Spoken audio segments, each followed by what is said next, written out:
Good morning. My name is Joe Bauman. I'm the president of the Birmingham Bloomfield Chamber. On behalf of our staff and our board ambassadors, welcome to our first large program of 2024, our annual economic breakfast. Thank you so much for coming. We're excited to have everybody here. We've got a great lineup of speakers, and we're really looking forward to hear all about where we should be stashing our money in 2024 and getting our loans from. So just a couple of housekeeping items first. You'll see you have some note cards on your tables. If we do have time at the end of the presentations, we will do a facilitated Q&A with our two speakers. So if you have a question for either Paul Traub or Brian Calley, write it down. One of the team will come and pick it up, and we will give it to our moderator. So one thing I love about this program is when we get here, it always kind of, the timing is with the sunrise. And I don't know if any of you had an opportunity to see this morning's sunrise, but it was absolutely fantastic. I was telling Callie from my team, I nearly got in an accident on Long Lake Road because I was fixated more on watching the beautiful pinks and reds and oranges than I was getting very close to the shoulder. So don't do that, but it was really spectacular. So before we introduce our moderator, I do want to introduce our chamber staff. For those of you who haven't been with us for a while, we had some significant turnover in the chamber team at the end of 2023. Our new marketing and events manager is Annie Burns. Annie's right over there. Say hi, Annie. Our new membership engagement manager is Aziza Zambari. Aziza, where are you? She's right there. And even a familiar face has a new role. So Kelly Bennett, who for 7 years has been our events and marketing manager, has moved over to the operations side. And Kelly helped check you in this morning because at the end of the year, Cheryl Geralds, who I'm sure many of you remember from past events, she decided to abandon us and retire. So I don't know how she thought she was allowed to do that, but she did. So Kelly might still be at the table. So thank you all. If you're new to the Birmingham Bloomfield Chamber this morning, we represent 6 communities: Birmingham, Bloomfield Hills, Bloomfield Township, Bingham Farms, Beverly Hills, and Franklin. We have about 650 members, and we try to support all of you and help you grow your business with our team of 4. So our motto is, we're small but we're mighty, but we couldn't do it without the help of lots of dedicated volunteers led by our board of directors and our ambassador group. These are chamber members who decide to give their time, their talent, and oftentimes their treasure to help support the business community by supporting the chamber. So if you are a member of either the board of directors or the ambassador group, I'd ask you to please stand this morning and be acknowledged.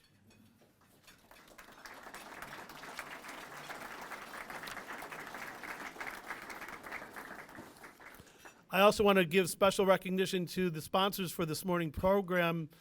Without our sponsors, we wouldn't be able to keep our prices low. Everybody knows what's happened with inflation. I'm sure Paul's going to tell us all about it. But it's real. I can tell you that. So our sponsors help keep the cost down and allow us to do this kind of programming for all of you. Our diamond sponsor this morning is Clark Hill PLC. Clark Hill people right over there. Thank you, Jason. Our platinum sponsor is Bank of Ann Arbor, right in front of here. Thank you, Bank of Ann Arbor. Our gold sponsors are Fenner, Melstrom, and Dooling, and Consumers Energy. So please help me thank our sponsors this morning.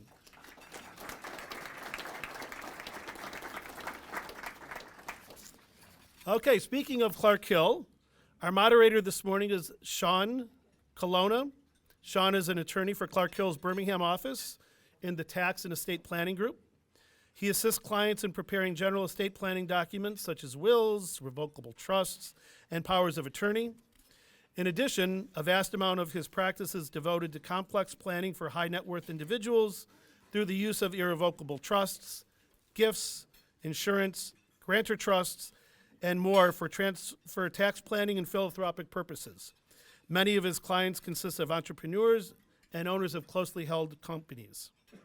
And I just want to say, Sean, that the Chamber does have a 501c3. So, if you got clients looking to stash some cash, be philanthropic, call me. So with that, we'll ask Sean to come to the podium and introduce our first speaker.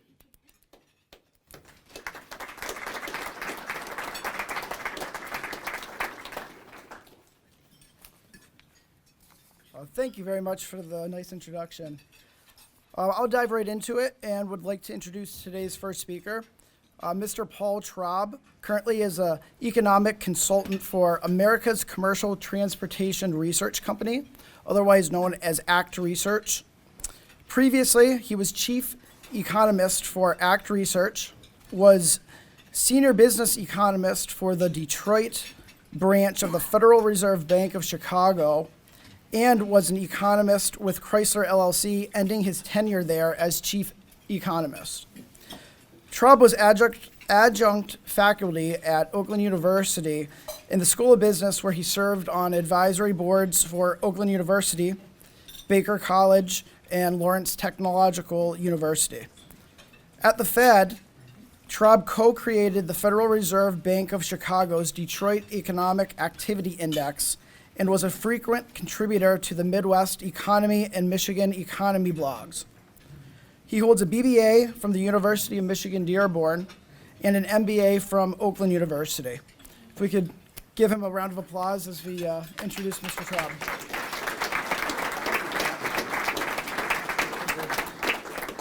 Thank you very much. Notice I have the same tie on. Just took that picture this morning.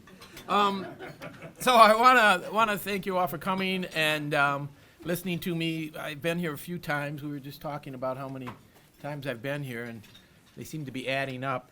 I do have a lavalier so I can move around, but there's not a lot of place to go, so I'll stay here. Can everyone hear me? Anyhow, so I'm going to talk about the economy like that. And I'm going to talk about GDP. I always talk about C plus I plus G, which is, the components of GDP. Spend a little time on the consumer because they're 70% of the overall economy. We'll talk briefly about inflation and the Fed, and then we'll round it up with that. I've since my starting in being with the Fed, but prior to that at Chrysler, I've done a lot of speaking engagements, and I've been told I'm verbose. I've been told that I'm overactive, but I like to move around. That's why they gave me the lavalier, because I don't like to get anybody to get a bead on me. So I'll try to move pretty quickly. I had this habit of doing many slides. I would do 30, 40, 50 slides for a 5-minute presentation. This time I've kind of lowered the number of slides so we could talk maybe a little bit more about each one. So we start with the economy in general, and I think that's what you're all here to talk about. And this is the most recent data that just came out from the BEA that has the fourth quarter finals, and I have the annuals quarter by quarter by quarter.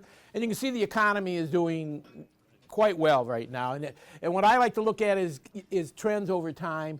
And you can see there's been a sharp uptick in economic activity in the most recent years and since 2022.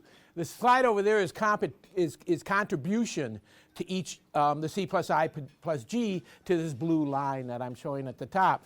So you can see that if you go over to the far side over here, you can see that every one of these areas is positive.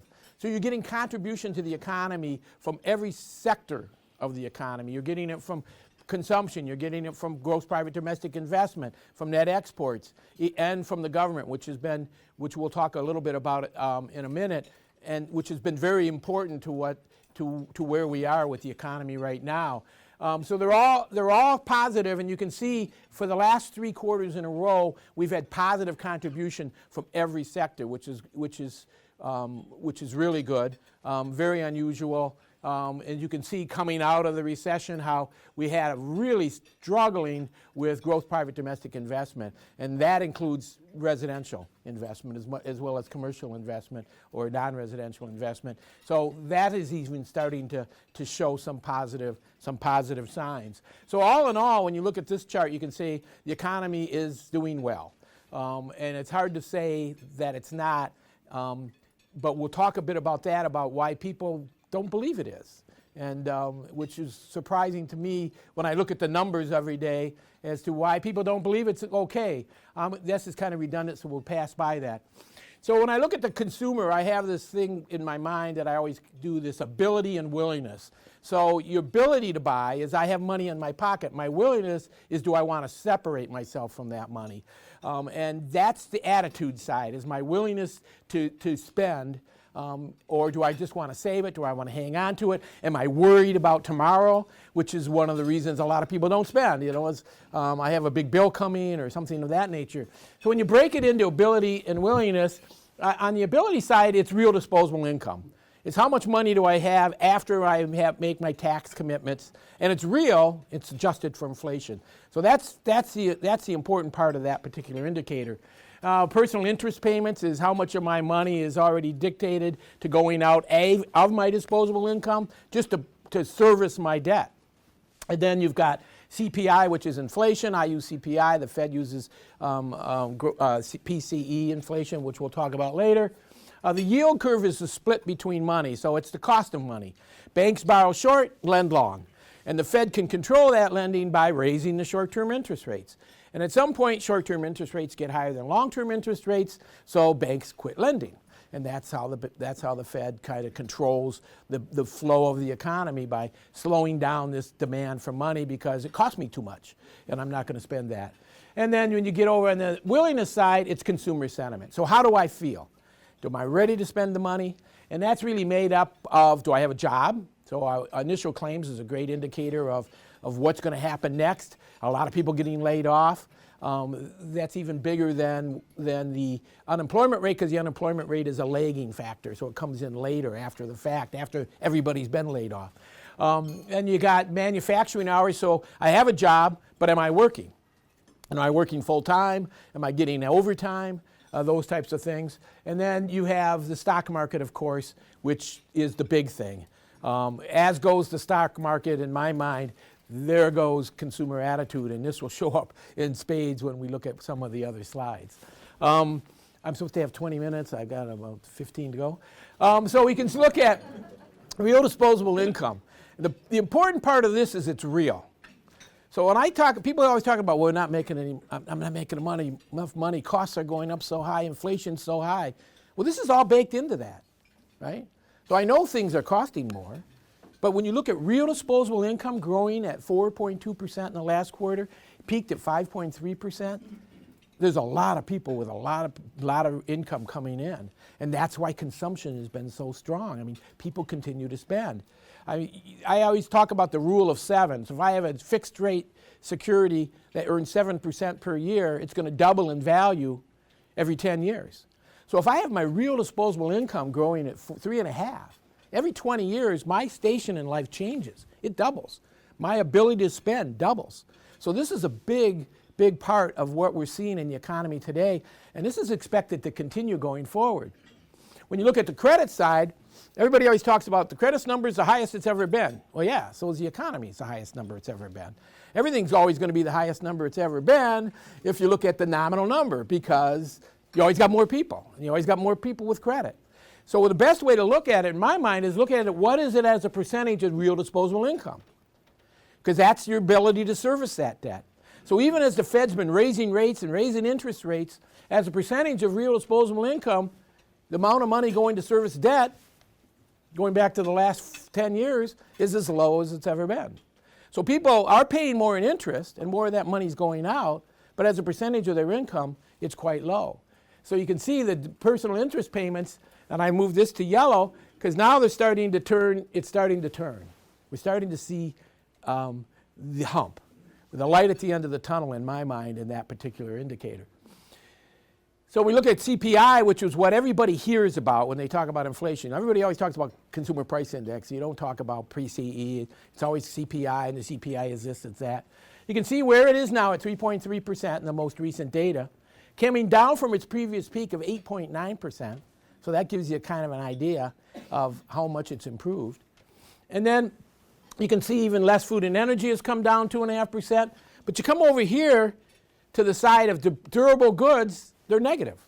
the prices of cars and things like refrigerators and washing machines is actually falling, and it always is falling because those commodity prices are always, I call them commodities, but they're really durable goods, are always going down because companies are always trying to lower the cost, right? And so when you can see this falling, the prices are actually been coming down and been coming down for quite some time now. Even non-durable good prices are only up, which would include food and other things, are only up 1.8%. And it's the service area where we're seeing the biggest problem because we can't find people to do the service jobs. It's really difficult to find people to cut your lawns. Anybody having trying to find somebody to plow your snow? Those kind of service workers are not around, and a lot of that has to do with where we are in immigration, and we can't bring people in to do those kinds of service jobs. So when we talked about the yield curve and the spread of money, this is where the positive side is. You're starting to see these rates, even on both sides, starting to turn and come down. And so what we're seeing here is 140 basis points. That's quite a spread. But when we look at the fact that it's all starting to come down, and even mortgage rates are starting to come down, you're starting to see this desire now, this anxiety now, that maybe this is the time to make a move. And so you're seeing people move. So this is a very, very positive indicator, even though the yield curve is still quite large. So why are people so upset? So this index is called the Occam Misery Index. Misery, I'm miserable, right? And the misery index is basically, there's multiple kinds, but the two I'm showing here is basically, this is basically inflation plus the unemployment rate. So what is inflation? What's the unemployment rate? That's how I should be miserable, right? And when you look at the other one, it's got GDP gap, prime rate, some other interest rates.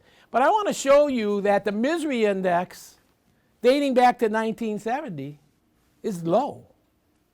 So we all talk about inflation, and we all talk about how bad inflation is. Everybody's saying, oh, inflation's so bad. But anybody in here buy a house in 1980? I mean, anybody old enough to know what interest rates were like in 1980? I'm afraid to say I do. And you had 14, 15% mortgage rates, right? And today, when you look at an interest rate of 5.5%, and I feel sorry for the younger Americans that are trying to make a go of it, but let me tell you, kid, it ain't that bad. And you can live on a 5% mortgage rate, and people are trying to do that, but we're not building homes, so prices are growing. So the misery index is so bad, and people are trying to say, well, you know, why is it so bad? If I take the misery index, and this is going to be my shot into the math, this is a simple regression model of the misery index against the University of Michigan sentiment. You can see where it should be and where it is based on past performance of the misery index. It should be so much higher than it is today. And we look at this over time, there's only been a couple times where the misery index, these should be opposed to one another. The lower the misery index, the higher the consumer confidence. There's only been three times. One, under Ronald Reagan, when things were horrible, but everybody loved Ronnie, right? They just loved Ronnie. Ronnie could do no wrong, right? And under Barack Obama, it was the opposite. Things were great, but we hated Barack Obama. He wasn't even American, right? So, sorry about that. And today, we have it with Joseph Biden. Oh, he's doing horrible. This is the worst economy we've ever. Now, I don't want to say anything about the internet, but don't believe everything you read on the internet, right? Because it's what I've noticed over the years that I've been doing this, and it's 30, 40 years now, is, real-time data that's coming out on the internet. It's like people are always talking about how bad it is. Everybody wants to talk about how bad it is, right? And I have to have this feeling that it's driving a lot of what we're seeing, but we're starting to see that change now. As consumer sentiment, as I said, as goes the stock market, consumer sentiment is starting to rise, and economic conditions are coming up, and expectations are rising because the stock market is way above is now above trend. The stock market's going strong. You look at it, it's even when you look at standard deviations from trend, it's near record highs. The stock market's booming, and people are happy because now I'm a millionaire again, right? I used to be a millionaire. I lost all that money. Now I'm a millionaire again, and I can be happy. And so you see in the stock market, and then what you're starting to see is attitudes improving, and I think that's going to go going forward. And why is the stock market so important? Because everybody owns stocks now. We used to have pensions. Anybody here have a pension? Right? Not many hands going up, right? Used to be you'd work for a company, you get 20 or 30 years in, you got a pension, and you retired, and that was great. Now, we're all put upon ourselves to do it ourselves. So you look at percentage of house families that have stock, that own stock, it's near record highs, and because the market, this survey was done in 22, the market was down, this number is probably way up here again. People are happy. And when you break it down by age, which is, I find interesting, you can see that everybody in every category, you're seeing it's higher by almost double. Even young people now, good for you, have stock.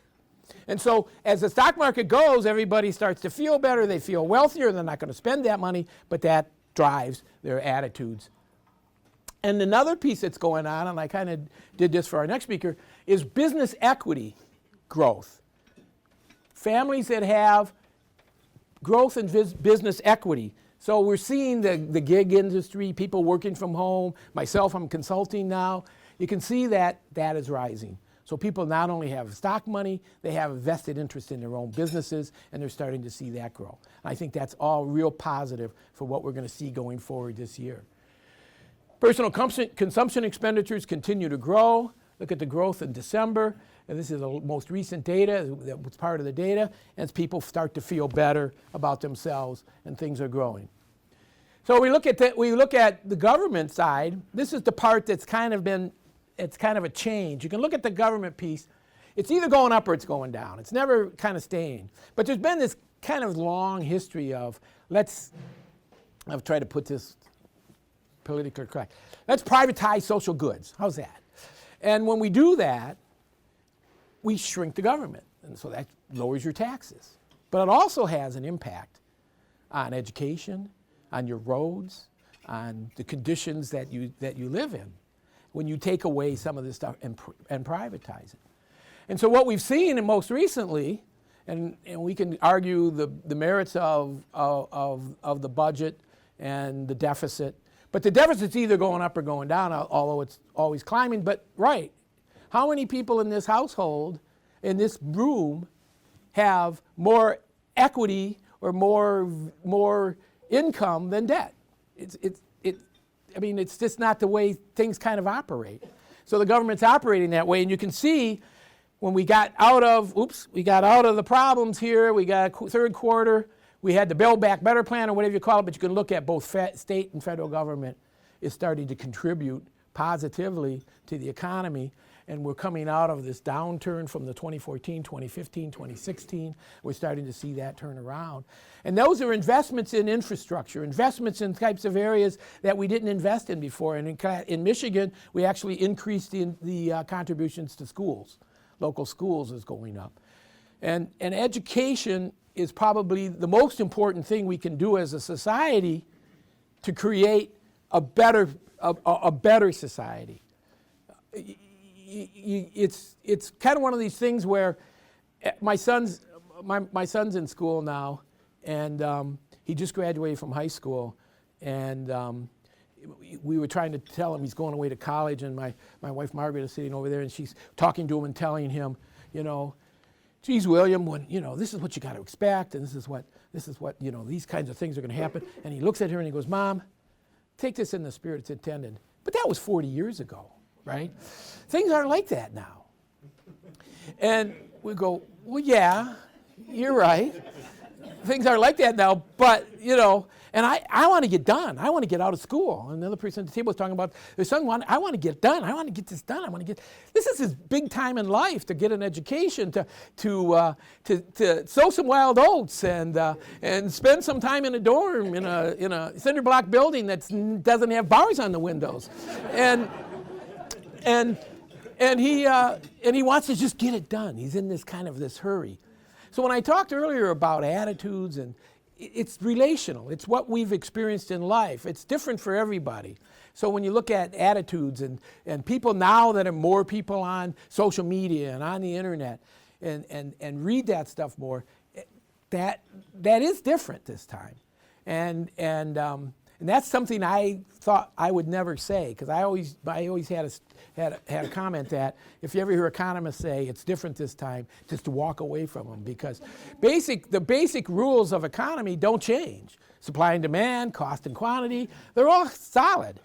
But what changes is person's attitudes, their exposure to information, and how they process that information.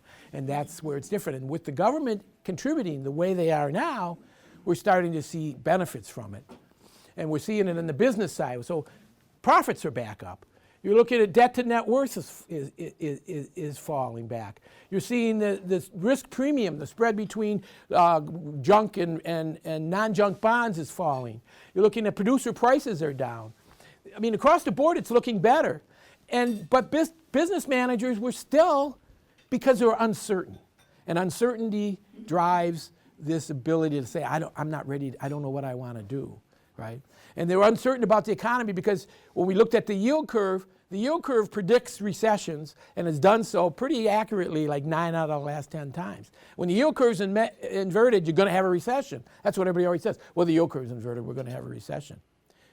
With 3.7% unemployment rate, so I was going into doing my consulting, and this group I'm working with, they're saying, oh, we got to have a recession in our forecast. I'm going, you're not going to have a recession. There's no way you're going to get a recession. You got 3.4% unemployment rate. How are you going to get a recession? Right? People are working, people have jobs, so they're doing well. We look at the risk premium, 81, looked at it over time, it's way down. Corporate bond yields are high, but they're flattening out, and it's not like it's so costly. We look at producer prices, they're down and falling across the board, so things are getting better on the business side. This is the Purchasing Manager Index. Look what's turned positive. New orders are up, production's up. We're looking at prices are up, but you look at imports are up. So even in the side of the business side, you're starting to see some positive news. Building permits, but this is where your home prices are being hurt, is on the residential investment side. We're not building homes. Residential home sales are down because mortgage rates are too high. Give me a break, come on. But you can't buy a house because it's so expensive, because there's not a lot of houses available. The supply of homes is way down. We're not building homes, we're not investing. So as you start to see the interest rates roll over, you're going to start to see more money investment in residential construction, although I see it all the time in my area, but that's going to be a real positive. I think we're going to start to see that turn over this year. As for the Fed, they think the economy's doing great, job gains are good, but they're looking at the risks, achieving in full employment inflation. This line here is, are we going to achieve a soft landing? And right now they're saying it's moving into a more balanced position. So even the Fed is saying, and I worked for the Fed for 10 years, we never say anything good, that things are starting to look better. And that's a positive thing. When will they move rates? Well, that's all going to come at a later point. But personal consumption expenditures, this is CPI inflation. On a month-over-month basis, it was 0.17%. That works out to 2.03% on an annualized basis, right? On an annualized basis, year over year, it's down to 2.6%. This is what they follow because PCE allows for substitution, where CPI is a fixed basket of goods. So I'm going to buy steak and this and fish. With this, if I go to the store and fish is too expensive, I buy steak. Or if steak's too expensive, I buy fish. Right? So that allows for that substitution effect, which is how people really live, and that's why we follow that. Non-farm, who thought we were going to get 353,000 jobs added in January? Nobody. And here's the piece that I really want to point to, which is something we've struggled with, is labor productivity. It's up. And I'm going to point to investment. We're spending money on roads. We're spending money on bridges. We're providing subsidies now to businesses to invest. The new chip program, we're going to be building computer chips here. That's a double whammy, because not only are you building them here and employing people here, but you're also going to get rid of the import part, which is a negative contribution to GDP. So for every chip I build in the U.S. and sell in the U.S., I'm getting positive ×2 contribution to GDP. And productivity, because of all this stuff that's going on in that area. I really think that these are really two important factors: job growth and productivity. Because the only way I can grow the economy is one of two ways: improve productivity or add more people. But if I do both, it's a double whammy. I have more people working, and they're working faster than they ever did, producing more than they did before. The unemployment rate is at 3.7%. The participation rate fell. It's bounced back up, but it's going to stay lower because of the baby boomers, right? Us boomers are turning 70 now, like every 10 seconds. There goes another one, right? So happy birthday to all you boomers. And you're starting to see now, this is the Fed's change in the Fed's balance sheet. It's starting to flip. Fed's starting to slow down, expanding the balance sheet. Deposits fell. Bank deposits are starting to rise again. So everything is starting to look good. So all in all, the economy continues to expand. Consumer attitudes are starting to improve. Business conditions are improving. I think the Fed will start lowering interest rates, probably not in March. You could see it in first half of this year. You start to see interest rates come down. They actually didn't mention anything about raising interest rates the last time, which they've always done. So that means I don't see any more interest rates. And I think the economy will grow at or above trend this year and the following year. We could see this year as strong as last year, which grew at 2.5%. Thank you.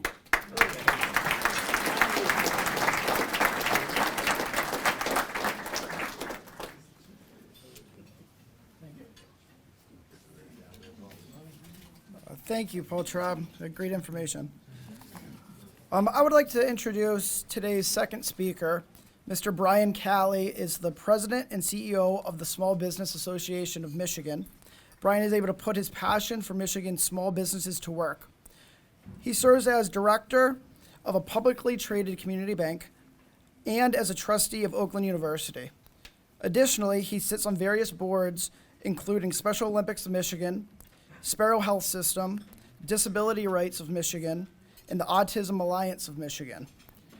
Calley had the honor of serving as Michigan's 63rd Lieutenant Governor from 2011 to 2018. Prior to that, Calley served 2 terms in the Michigan House of Representatives, 2 terms as an Ionia County Commissioner, and worked for over a decade in community banking. He holds a BA from Michigan State University, an MBA from Grand Valley State University, and an MPA from Harvard. Can we put our hands together for Mr. Brian Calley?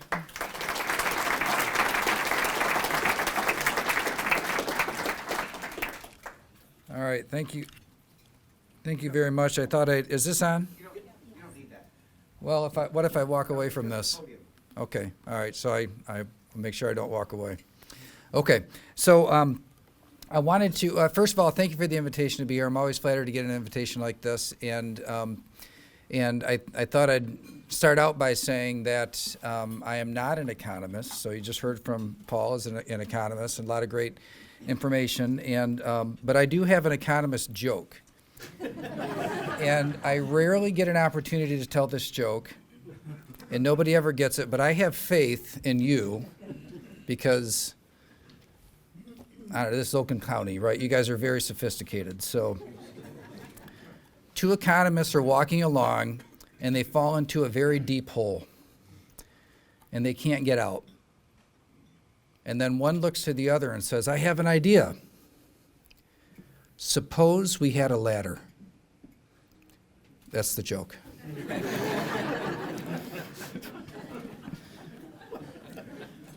I've heard that joke. The first thing I want to clear up, Small Business Association of Michigan is, it sounds an awful lot like the Small Business Administration, 2 different organizations. Okay, Small Business Administration is a department of the United States federal government. Small Business Association is a private sector association, been around for about 50 years, made up of 32,000 small businesses spread all across the state. The largest state-based small business association in America by a lot, maybe 3 times bigger than number 2. So it's unusually large, which is a testament to the strength of entrepreneurship in our state.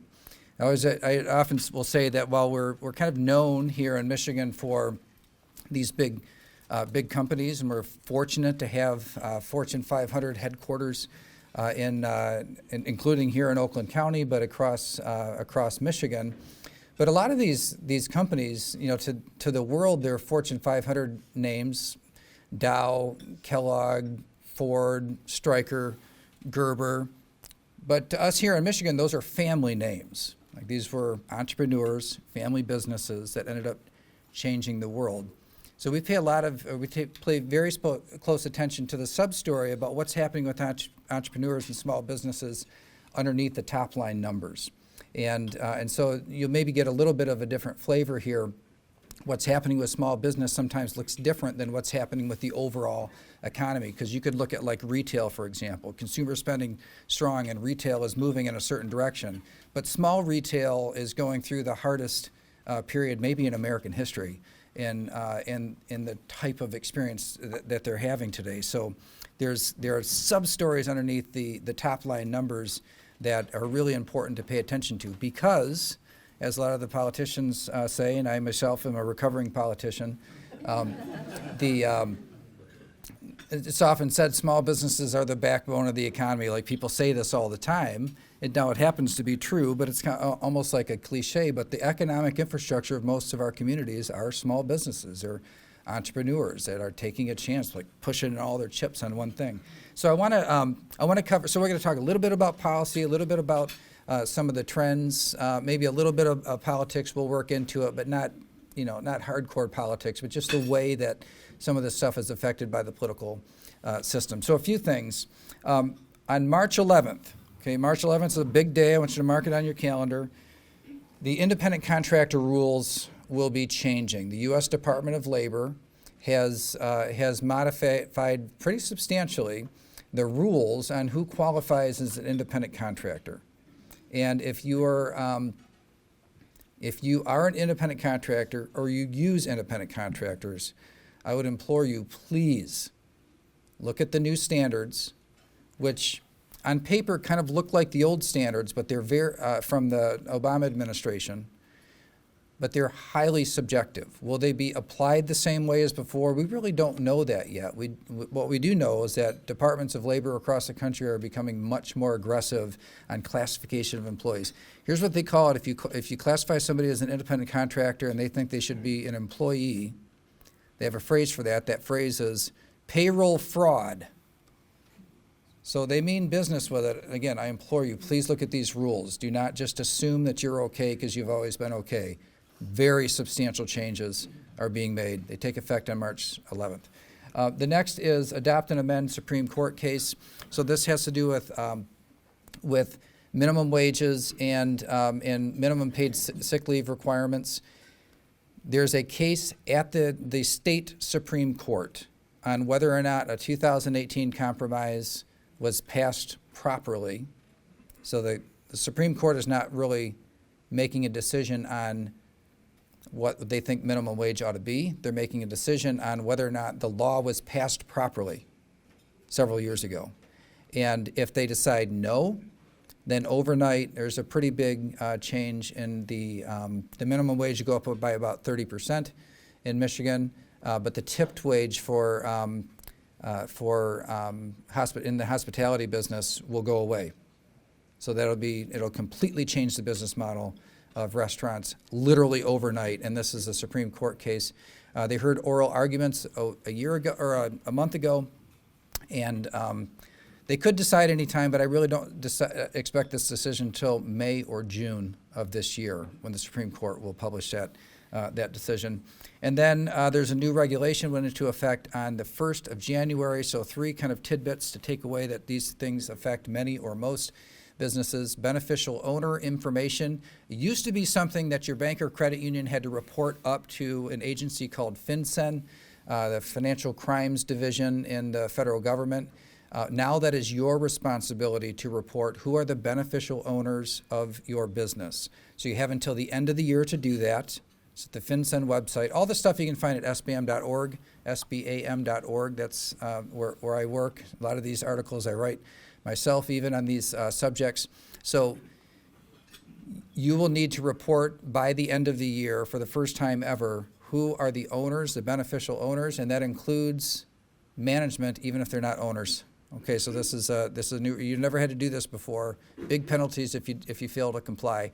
If you have a new business, you only have 90 days. If you file a new business this year, you have 90 days to file. So several things that you really do need to know about that really weren't part of the presentation, but I added them in just because I don't want you to miss it if you have a business. We do our own surveys at the Small Business Association of Michigan. We have a huge membership, so we can do our own surveys and get some insight. Now, we don't have a lot of startup businesses that join our association. Startup businesses don't usually think, oh, I'm going to join a statewide association. It's not even really on their mind. So our members tend to be second stage companies, established but still small businesses. And so we ask about their confidence in the long term. We ask short term too, but in the long term.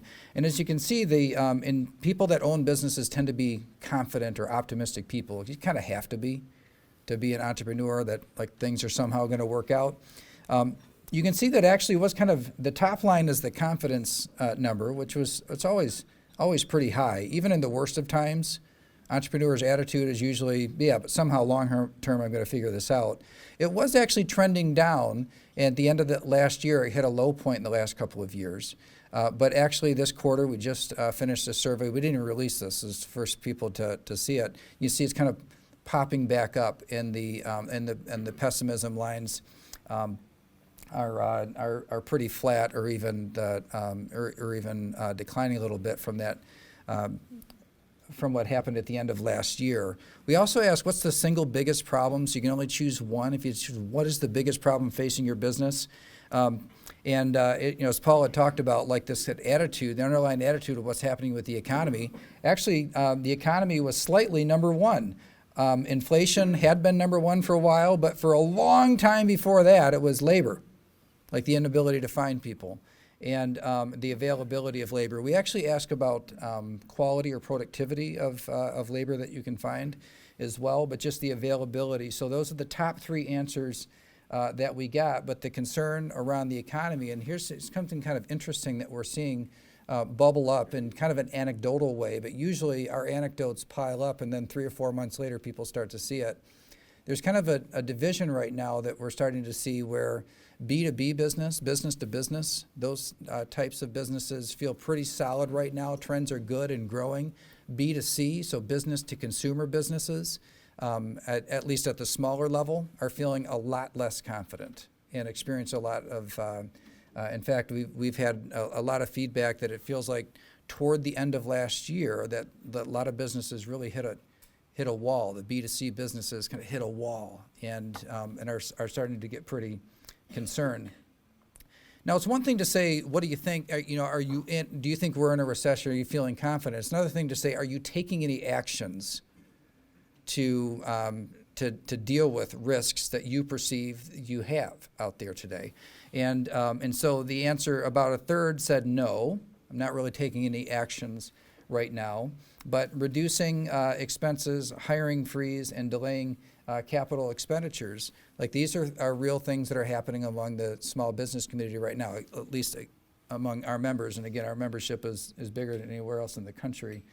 Now, looking at the jobs report, as you just heard, it was kind of a surprising January, a big plus number, more than 350,000 in terms of growth of jobs. That's, of course, the nationwide number. Now, if you were to take December and January off, you could kind of talk yourself into like a general soft landing, right? You don't see negative numbers on here, but you see kind of like a overall declining trend in terms of new jobs, and then all of a sudden the last couple months it popped up. I would point out, interestingly, last January was also surprisingly high in terms of the results. So maybe there's something special that's happening in January these days. But then looking at the categories, it was kind of interesting. You got education and health was the top producer. Business services. Remember I told you about business to business. There's still a lot of confidence in business to business type operations today. Pretty big plus number there. And then, but even construction was up, leisure and hospitality, which last year made quite a, on the jobs front, made quite a comeback. But really that question of dissatisfaction with what's happening out there too. And remember, I spent 16 years technically in public office. So like the idea of what are people thinking, why are people thinking the way that they are, some insight in that kind of making the middle part of my career in that area. And you can see the difference between the green line is in this case what's just was chosen by this graph maker, the average hourly earnings, and then the consumer price index. So you see CPI lower than the increase in earnings. So that means there's real income growth. We just heard about that. So we've had now several months in a row or a couple quarters in a row where income growth has been higher than inflation. But you had quite a while where you had the opposite. The opposite was true. And so we know when inflation comes down, for like in economist terms, that's good. We will probably need, before you will see in the population satisfied that, hey, I feel like I'm catching back up, you're probably going to need the status quo of real income growth to continue for like 2 years. And then people will be like, I feel like I'm back to where I was before, because there's a couple things happening. And part of it is that, just the hardcore inflation for a while sustained higher than income growth. And so people feel like they got behind, and it was frustrating. I've never made more money, and yet I still can't seem to afford anything. And then there's other, kind of general frustrations out there. But also we live in a world where we see what everybody else has. We never had that before. So the whole world is so transparent, and there's this attitude like, hey, we got everybody has to be like, everything's great. Look how amazing and wonderful my life is, and like that's in our face all the time. So the general dissatisfaction and measuring your happiness by whatever other people have has never been more rampant. So some of it's real, but some of it I think is also perceived. That second part, the psychological part, I'm also not a psychiatrist, and so I just throw that in, no charge. The unemployment rate has been low. We're going to talk. I'm going to really dive into the numbers, though. The main issue that we have for our future growth in our state is that we just don't have enough people, in particular people that can do what needs to be done in the future for our own economic growth. We don't have enough people for our unemployment rate to go too high.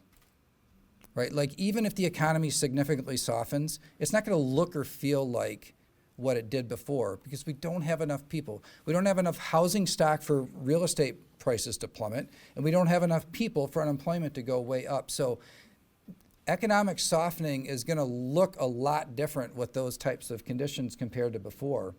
So we do have kind of a perfect storm, though, happening. Demographically, we're getting older, right? So we are getting older. In Michigan, we have more deaths than births now.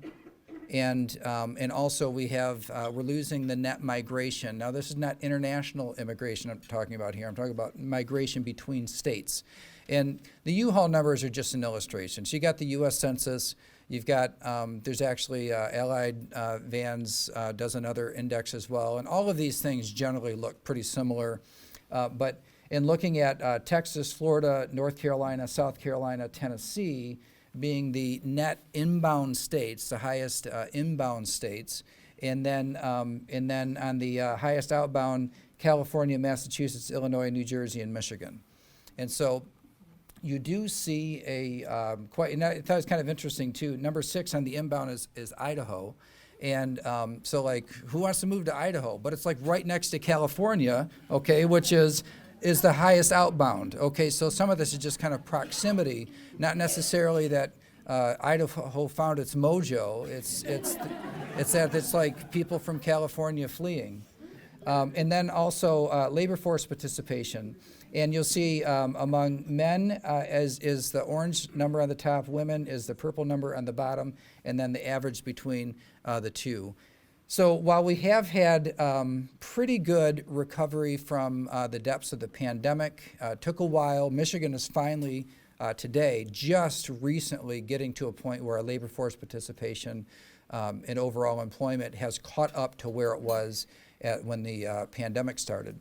So, but if you're to look at this trend over time, this graph goes back to 2007. You'll see that labor force participation has not been trending well. So let's talk a little bit about that. I think our talent gap will widen in the future. So we've got the perfect storm that we already talked about, but also growing demand on what people are able to do. So let's talk about birth rates first. So if we go back to 1990, there were 16.1 births per 1,000 people. In 2021, 11 births per 1,000 residents. So that is a drop of 31.4% in the birth rate in Michigan. And I can't really give you a thing that pass this law and it will fix this, right? I don't know that there's really a public policy solution for that per se. I have 3 kids, right? I love my 3 kids. I love my kids. I'd do anything for them. If I were to describe them to you, it would sound like a commercial on not having kids. Okay, so I don't know why people have kids. I don't know how to explain it. I wouldn't have it any other way, right? I wouldn't have it any other way, but I can't articulate why it makes sense. And so what's happened, it's not just the U.S. It's Western society where we see this trend happening.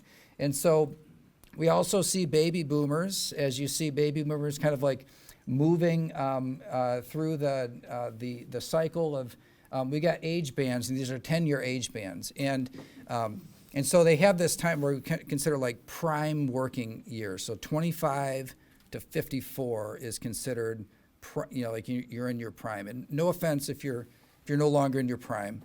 I don't decide these categories. The Economist, actually it's Paul's fault that if you're 56 and it's no longer in your prime. But the thing is that population, there's no chance that there's an upcoming population that is gonna do what the baby boom did. There's nothing in our trends, there's nothing in our culture, there's nothing in our society that would hint that that's even a possibility for us in the future. Now, where the growth that is projected between now and in 2045, so these census projections on where growth will happen, in Michigan, in this 4th region, which is the pink shaded one, West Michigan, is where about half of the growth is projected to be. But our overall growth, for Michigan, our overall growth in Michigan is projected to be pretty anemic. And actually, I don't even think it would be positive if it wasn't for international immigration. So international immigration is the reason why we saw any growth at all last year. But in this, about 52% of the projected growth in our population, which is about 500,000, projected growth of about 500,000 people, over 25 years, that's not that much for a state our size. Domestic migration, you'll see that we netted a negative number in this last year, and we're several years in a row now of netting negative numbers. We had a reprieve from that where there was we had positive inbound migration for a while, but that has turned, and that was only for a little while. So we were net negative, and then we were positive for a little while. What I consider to be the good old days, may have loosely connected to when I was in public office, but then after that it was, then it went back negative. So, but here's the part that I think is going to be even more difficult, right? So, younger people, higher educated, for what's demanded in the future. You have to have all these skills in order to do the things in the future, and but this is going to be really difficult because people that are in those about to enter the prime working years, those the people that are in their 20s, they're twice as likely to move as anybody else who's an adult. So twice as likely to move. And if you have a post-secondary credential, you are also twice as likely to move, right? So highly, highly mobile people. And there's nothing about our experience in domestic migration that gives us confidence that there's something right around the corner, like a game changer, where this is going to improve. We do see labor force. This is just another labor force graph. You can see going all the way back. It's significantly lower, but at least we've caught back up from the pandemic. Now, demand for talent outpaces supply. So back in 2013, I'll read this to you because I know you won't be able to see it. There were 34 job seekers for every 10 openings. 34, that's not that long ago. 34 job seekers for every 10 openings. Today, there are 9 job seekers for every 10 openings. All right, and now you might listen to that and say, well, I don't know, that doesn't seem that bad though. Pretty close, right? 9 to 10? No, that's really bad. And the reason that it's really bad is because we have it's the population that is looking for work and the work that is available are misaligned. And what's happening in the education system is we're actually kind of falling backward. So there's never been more money. Actually, spending on public education in Michigan has gone up every single year since 2010. It's never gone down since 2010. But the outcomes are not there as relative to other states at least. And so looking at, there was 1.2 graduates for every job opening that required a post-secondary credential back in 2010. And today there are 0.2. Okay, 0.2. So 122,000 ninth graders. So I should picture ninth graders, and so that's a smaller number than that pipeline has gotten smaller. Okay, the number of ninth graders has gotten smaller. 85% of them, or about 104,000, will graduate in 4 years. Okay, so that, again, that's one of those metrics that we don't perform particularly well at, but still, most of them will graduate. 67.6 of them will enroll in college within 6 months of their graduation. So generally go straight into college. And then of those, 24.8 thousand will earn a credential within 4 years. Now some will go on in 5 years and 6 years and 7 years later on, and that number improves somewhat. But of this number, the ninth graders, 8 years from now, only 20% of them will have a college diploma. So that's where our perfect storm of demographic challenges comes to a head when you consider that the requirements and the number that are making it through the system. Again, we had to pick times for a chart like this. Again, if I did it on 5 years, it would look a little better. If I said, how many make it after 10 years, it might look a little better. But the point is that the chances that you're going to succeed and complete get smaller every year that you go into adulthood. Now, so we have a shrinking cohort in K-12. So we have 15% fewer kids in the system as compared to 2010. 15% drop in the number of kids in the K-12 system since 2010. The post-secondary enrollment is down since 2010, 9%. Now, so more of the kids, there's a smaller pie, more of those kids are going to college proportionately, but it's still a 9% decline because the pipeline is smaller. So higher success with a smaller group of people. And then improved success rates are actually up 10% in terms of enrollment. There's a lot more. Like when I went to school at Michigan State back in it was in the 1900s, and it was like going to college back then was like how you're in the 80s, how Dad would teach us how to swim. It's like throw you in the lake and you better figure it out. Like that was going to college before. It's different than that today. So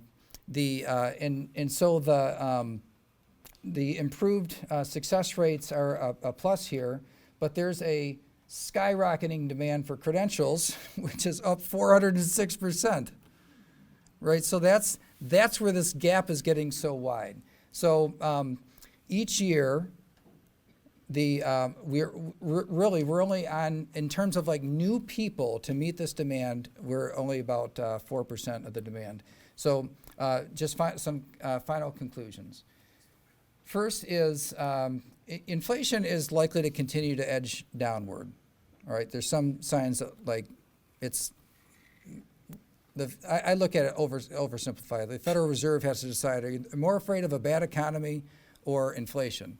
And so that kind of dictates the direction you go. I'm bastardizing it compared to like actual economists. But when you consider like these kind of two big forces out there, the idea of inflation still taking back off based on the labor market, they're still more afraid of inflation than, and so you're going to see that while they will start to lower interest rates later this year, it'll probably happen later than what anybody was expecting as of last year anyway. And the labor market in Michigan will only get harder from here. You will look back in 2024 as the good old days when it was easy to find people.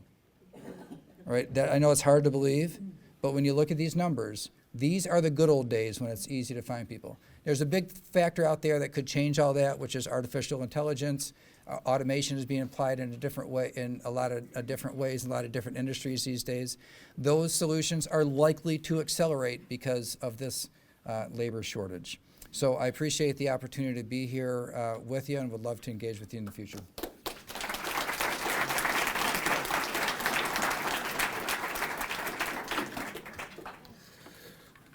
Well, sounds like we need to have more babies made in the state of Michigan. I'm not sure. I'll leave it to those of you who are in that prime that you talked about. So thank you so much to Brian and to Paul both. I do want to mention that both Brian and Paul's presentations will be emailed to you hopefully later today.